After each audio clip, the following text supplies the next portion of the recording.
তো বন্ধুরা, এটা এখন অফিসিয়াল হয়ে গেছে যে ডোনাল্ড ট্রাম্প ভারতকে কয়েকশো F-35 যুদ্ধবিমান এক্সপোর্টে রাজি আছে। আর সরাসরি ডোনাল্ড ট্রাম্পের ঘোষণা করে দিয়েছে।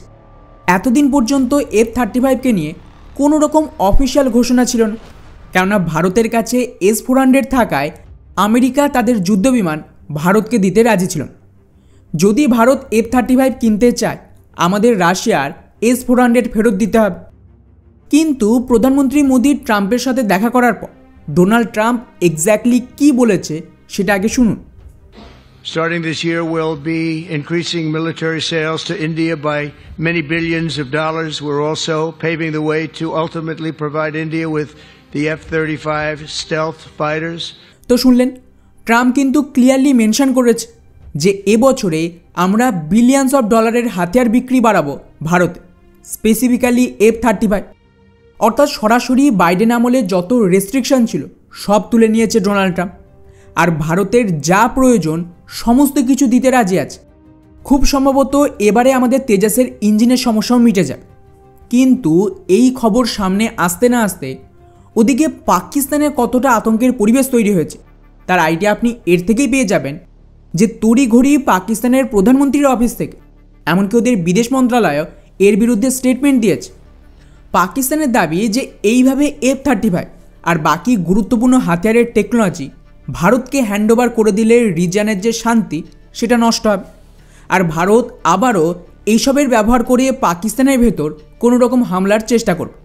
অর্থাৎ ইনডাইরেক্টলি ওরা ভয় পাচ্ছে এখানে ট্রাম্পের আমলে ভারত আর আমেরিকার এই হাতিয়ারের ডিল করে পিওকের ব্যান্ড না বাজিয়ে দেয়। কেননা স্বাভাবিকভাবে এটা মানতেই হবে, আমেরিকার হাতিয়ার তখনই বিক্রি হবে যখন লড়াই থাকবে বা যুদ্ধ হবে।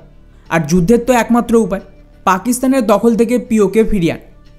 ফলে স্বাভাবিকভাবেই ট্রাম্প যা করে বেড়াচ্ছে তাতে পাকিস্তানের ভয় হলো যে এই অস্ত্র বিক্রির জন্য ওরা ভারতকে পুরো সমর্থন দিয়ে দেবে, যে ভারত যা ইচ্ছে করুক, পিওকে দখল করুক, হামলা করুক, আমাদের দেখে লাভ, আমাদের দরকার প্রফিট। আর অলরেডি তো ডোনাল্ড ট্রাম্প জানিয়ে দিয়েছে যে বাংলাদেশ, পাকিস্তান এগুলো আমি প্রাইম মিনিস্টারকে হ্যান্ডওভার করে দিচ্ছি। টাইমিং দেখুন, আমেরিকা বলেছিল ওদের F-35 শুধুমাত্র ভারতে শোকেস করবে, কিন্তু এয়ারো ইন্ডিয়ায় Su-57কে পাল্লা দিয়ে সমানে উড়িয়েছে। আমাদের 3 সেনার প্রমুখ CDS F-35 পারফরমেন্স চেক করেছে। আর তারপরেই ডোনাল্ড ট্রাম্পের ঘোষণা। আর খেয়াল করেন, এখানে কিন্তু ট্রাম্প S-400কে নিয়ে একটা কথাও বলেন, অর্থাৎ ভারতের জন্য সব ছাড় আছে এবং ভারত বিশ্বের প্রথম দেশ হতে পারে যারা এই দুটো হাতিয়ার একসাথে অপারেট করবে। প্রশ্ন দাঁড়াচ্ছে যে এখানে ভারত কী করবে? দেখুন, যে কোনো হাতিয়ারের ডিল সরাসরি জিওপলিটিক্সের সাথে যুক্ত থাকে। যে ধরনের ইঙ্গিত আমি দেখতে পাচ্ছি তাতে হয় আমেরিকাকে এমকার জন্য F-35 টেকনোলজি ট্রান্সফার করতে হবে, অথবা পাকিস্তানের পুরো ব্যান্ড বাজাতে হবে, তবেই সম্ভাবনা রয়েছে এই ডিলে। আমি পার্সোনালি মনে করি যদি আমেরিকায় টেকনোলজি পুরোপুরি ট্রান্সফার না করে আর এমকাতে এটা কাজে না লাগে, ভারত F-35 কিনবেন। কিন্তু তার বদলে ট্রাম্প ঘোষণা দিল যে ওরা বিলিয়ন্স অফ ডলারের হাতিয়ারও বিক্রি করবে। তো এর জন্য তো একটা ডিমান্ড দরকার।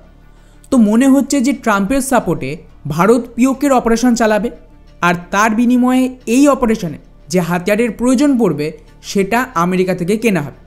কারণ ডেফিনেটলি এত বড় কনফ্লিক্ট যেখানে এত বড় এরিয়া রিক্যাপচার হবে, প্রচুর বিলিয়ন ডলারের হাতিয়ার দরকার।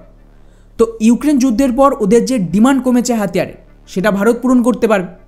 তো ওভারঅল F-35 ভারত নিক বা না নিক, ট্রাম্পের এই ঘোষণার পর এটা আমি লিখে দিচ্ছি, এখন শুধু সময়ের অপেক্ষা। যে কোনো দিন LOC গরম হয়ে উঠবে এবং কাশ্মীরে কিছু বড় ঘটবেই এই হাতিয়ার ডিলের জন্য।